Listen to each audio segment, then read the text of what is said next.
Hosted by you slash not okay today 6850. My wife, 37F, and I, 40M, met about 14 years ago and have been married for around 10.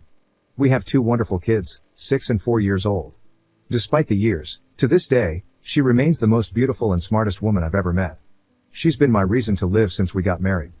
Although we've faced some hardships, we were once very happy. A few years into our marriage, we bought a house that we loved, even though it was far from the city center. Life was good until my wife became seriously depressed after giving birth to our second child. To help her, we sold our house because my long commute made it hard for me to assist at home, and she also wanted to go back to work. We rented an apartment closer to the city, just 15 minutes from my workplace, but the rent cost 3 times more than the monthly loan repayments for our previous home. Financially, it was a huge burden as we could only depend on my salary, but I wanted to be there for her. Then, just 3 months after moving in, COVID hit, and we were stuck at home for a long time. My company implemented work from home policies, which made our move seem pointless. Her depression worsened. She tried various ways to earn money from home, like selling stuff online, blogging, and trading, but nothing worked. She also enrolled in courses but didn't finish them. She felt responsible for not being able to contribute financially. I did my best to support her and assured her not to worry about money, that I'd take care of us until she found a job she liked. When COVID restrictions eased a bit, she enrolled in a business seminar that's held every few months, either locally or abroad in some other country. The content of this seminar is concerning. I listened to recordings of past gatherings, and the speaker spouts some truths, like if you keep doing the same things, you'll end up with the same results, while also often promoting questionable life choices, like having affairs and living a selfish lifestyle, to say the least. My wife herself admitted the content was garbage but insisted on attending because, despite this, some of the attendees happen to be financially successful people and, according to her, she can seek financial advice and make business connections. She also happens to love traveling, which is probably the main reason she likes going, especially when it takes place abroad. On the bright side, she came back from the first seminar abroad motivated to start a new business. On the other hand, she brought COVID back with her that time. We all got sick, and with my kids still burning with fever for days, she just kept talking about wanting to go abroad for the next seminar. I snapped, and we got into an argument, but this didn't stop her at all. That year, she went to 4 seminars abroad, leaving me alone to juggle work, house chores, and childcare for around 2 weeks each time. My kids missed her badly, often crying and asking why their mom wasn't home for days. Her parents helped sometimes, but it was still tough. They also disapproved of her behavior and kept constantly telling me that she was being selfish, that she didn't used to be like this, and that she'd stop at some point. She promised she'd only attend for that year since she had already paid for the seminar's yearly membership fee, which cost over $5,000. The following year, she didn't go, but I could see she was constantly irritated. Despite this, after receiving financial aid from me and her parents, she focused on her business, which started to take off after some struggles, and she is not depressed anymore. She also started partially contributing towards our finances as well from this year. Early this year, she mentioned wanting to re-enroll in the seminar. Hearing that brought back all the tough memories from last time. We argued, but she enrolled anyway, promising to only attend domestic ones, which would take only 2 or 3 days at most. Nonetheless, our relationship has been strained ever since. Moreover, she broke that promise and is currently abroad at one of these seminars again, although she arranged some childcare this time. Needless to say, this has still been tough for me and the kids. Recently, she said she feels controlled by me and the kids and sometimes wishes to just leave and live alone. The reason? She loves traveling, the seminar after parties are a lot of fun, and she feels we're in her way of freely living the life she wants. That in reality, there are so many more things she'd like to do but doesn't because of me and the kids. Just to clarify, other than these seminars, I've never prevented her from doing anything she wants. Honestly, I don't even mind her going abroad at all. I know how much she loves traveling, and I'd be more than happy to take care of the house and the kids, or even go together with her. It's just mentally exhausting to be single parenting alone for days while she goes to listen to this so-called financial guru. I've been seriously depressed for months because of this. Despite everything, I still love her, but I feel our marriage is falling apart.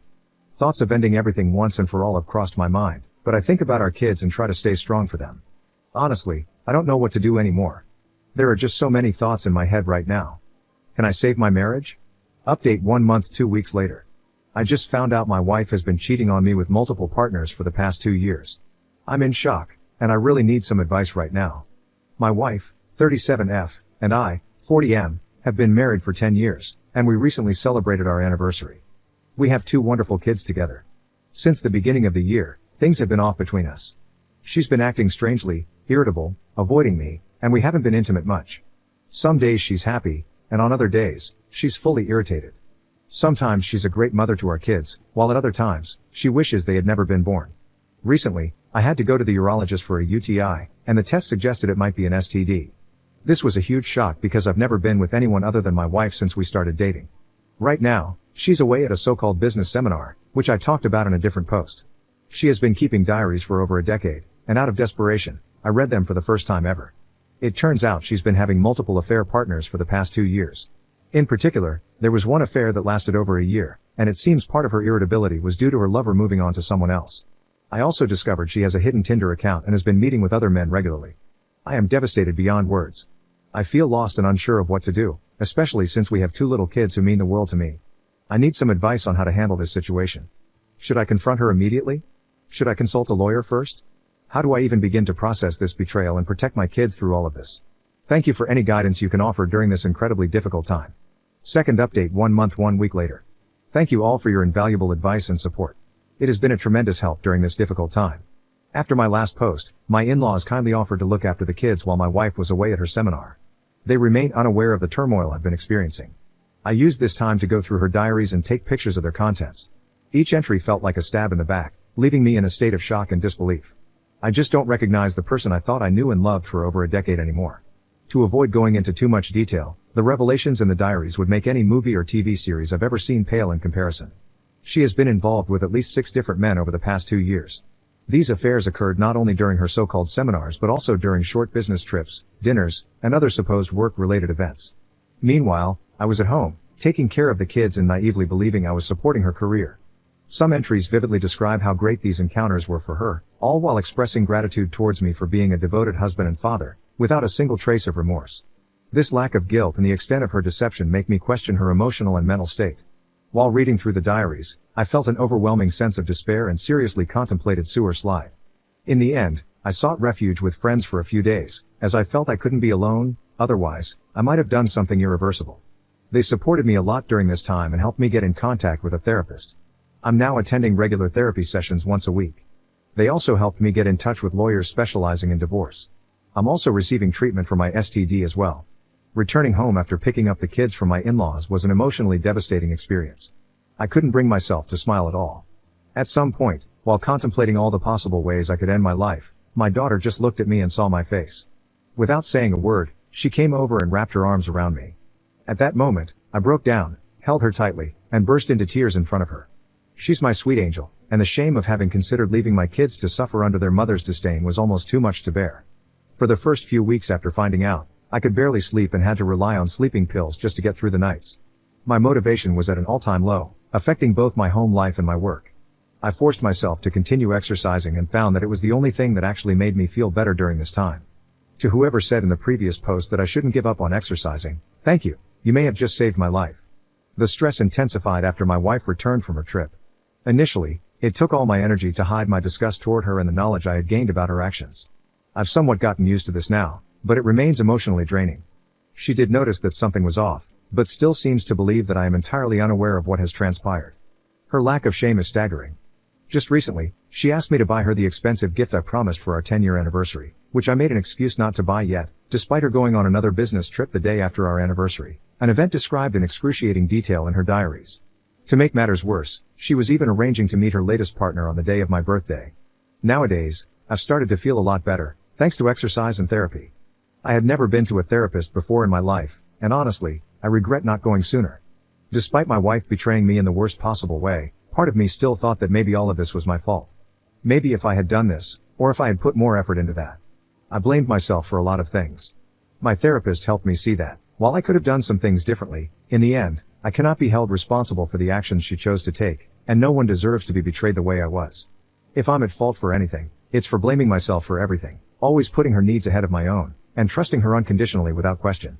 While it was extremely hard for me to balance work and look after the kids alone every time she went on these trips, I always let her go after convincing myself that I was doing it for her, to support her business, to let her relieve stress from being at home. I believed this is what a supportive husband would do, and thought that if I had a better job or made her happier, she wouldn't feel the need to escape from home. I'd be lying if I said I'm not depressed anymore, but I'm certainly doing much better these days. Nowadays, I feel more rage than sadness, and it's that rage that's keeping me going. My therapist advised me to channel this rage into the things I do, which has worked surprisingly well. I talked with 2 law firms about my situation and was advised to collect more evidence, which I've been devoting myself to over the past few weeks. I've finished digitizing all of her diaries from the past 2 years, which were quite extensive. I gained access to her computer and found numerous photos, chat conversations, and documents to help my case. She's been posting all of her adventures in a very distorted private Facebook group, and I've taken plenty of screenshots. I've compiled a list of all her affair partners from the diaries and have been identifying them one by one on social media. I've gathered everything I could on her current affair partners, even managing to figure out where they live and or work. Now, I'm debating whether I should confront them or not. The things I've read in these diaries are so bizarre that I thought maybe she was just writing material for some sort of twisted novel, until I found all the other evidence on her computer. Maybe I'm broken myself, but a part of me is actually enjoying the process of gathering all these pieces of evidence, cross-referencing them with her diaries, and finding everything I can about her and her lovers. Part of me wants to see her burn on social media by posting everything I've discovered, especially since her business relies heavily on it. But I'm holding back, knowing it would also affect me, the kids, and her parents, who have been nothing but kind to me since we got married. I'm also unsure whether to bring this to their attention, as it would probably devastate them. I'm planning on confronting her after consulting further with the lawyers to ensure I can gain custody of my kids. The country I live in tends to unfairly grant custody to the mother, even if she's unfit. I'll also be discussing the terms of the divorce and child support. In any case, thank you all for the advice. A few weeks ago, I was in complete despair and had no idea what to do or how to approach the situation.